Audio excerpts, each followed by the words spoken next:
Chapter 2.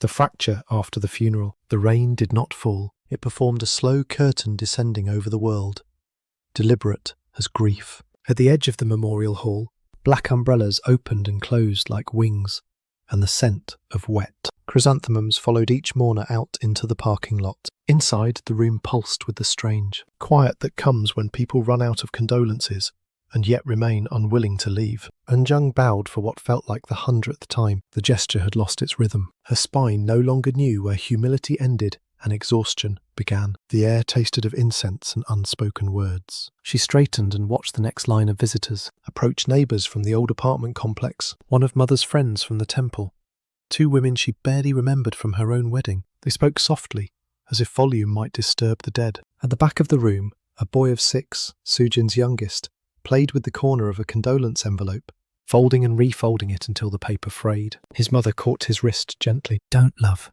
she whispered. "That's for Halmione." The boy's eyes lifted toward the portrait at the front, where their mother smiled in permanent sepia calm. He nodded and tucked the paper under the framed photo, as if delivering an offering to the photograph itself. Rain tapped the plastic roof above the smoking area. Myung-ho stood there alone, collar turned up, cigarette half finished. He watched the smoke drift toward the grey sky and wondered if it would reach her. He hadn't cried. He hadn't known how. Grief for him was a business meeting without an agenda, everyone waiting for someone else to start. When he looked through the glass wall at his siblings, Eunjung greeting, Sujin consoling, Cholsu moving. Chairs, he felt like an intruder at a life he'd once co-owned. "She'd hate all this," Sujin said, appearing beside him, umbrella dripping. "All these flowers. She said they were a waste. Dead beauty for the dead, remember?" Her voice carried a brittle humour that cracked halfway through the sentence. "She liked practical gifts," he said. "Soap, rice, anything she could measure." They stood together under the eave, not quite siblings, yet not quite strangers. The rain changed tempo, the way an argument rehearses itself before breaking out. Somewhere inside, a bell rang. Time for the final bowing. Eunjung called them with a glance. One by one, the 6 children formed a line before the portrait. The air smelled of candle wax and old wood. They knelt, heads lowering in a choreography, learned from funerals of other people's parents. The priest chanted the closing verse, his voice a rope that reached into the silence and pulled it taut. When it was done, no one moved. The chant still hummed in their bones. Only the sound of raindrops leaking through a corner seam punctured the stillness. Eunjung was the first to rise. "Thank you for coming," she told the priest. The automatic politeness carried her halfway through the next hour, collecting envelopes, thanking neighbours, exchanging addresses she would never use. But beneath each phrase, the question whispered, "What now?" The crowd thinned.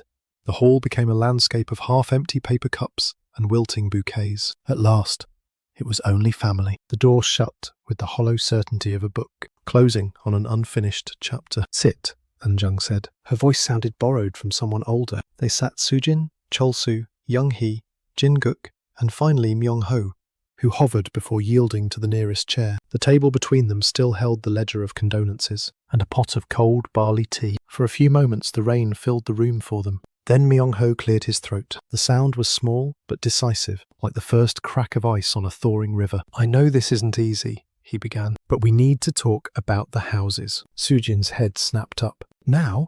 She hasn't even been buried." "The burial's tomorrow," he said evenly, "and the property tax notice is due next week. If we don't file something, the fines will start." His fingers drummed the table, counting something only he could see. "There are 3 houses. We need clarity." "Clarity?"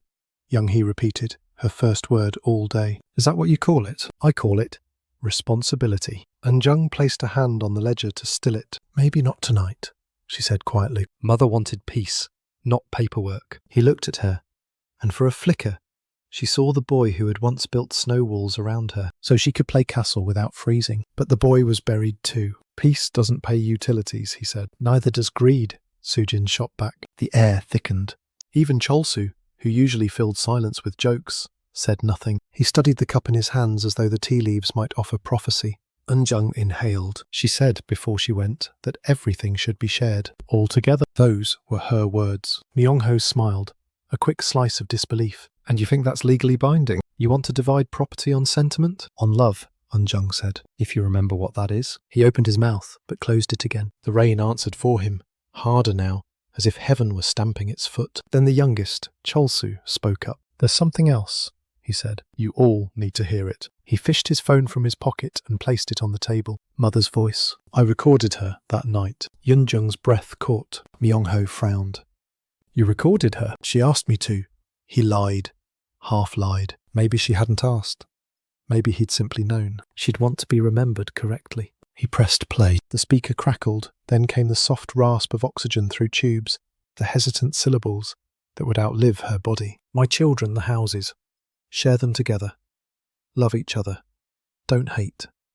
The recording ended in the long whine of the monitor that had sung her to sleep. No one spoke. Rain and static filled the void. Finally, Myung-ho exhaled through his nose, a sound more like surrender than humour. "That's it?" he said. "That's the proof?" A dying whisper on a phone. "It's her voice," Eunjung said. "It's noise," he replied, standing. "The law doesn't hear whispers." "Then maybe the law's death," she said. He looked at her long enough to find the sister. He remembered the one who always cleaned first and cried later. But the memory would not hold. He pulled on his coat. "I'll speak with a lawyer tomorrow. We'll do this properly." "Properly," Sujin repeated. "Meaning you first." He didn't answer.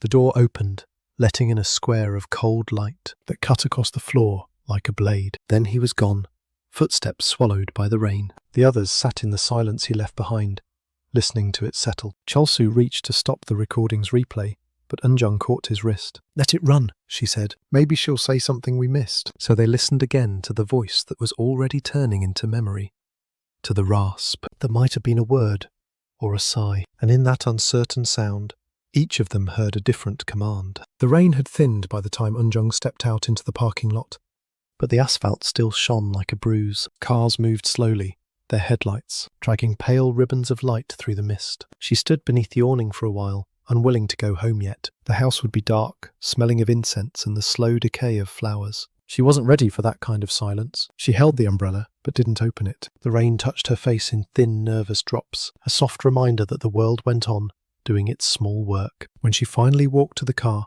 she saw Myung-ho across the lot, standing beside his sedan, head bent against the drizzle. He was checking his phone, the glow turning his features into a stranger's.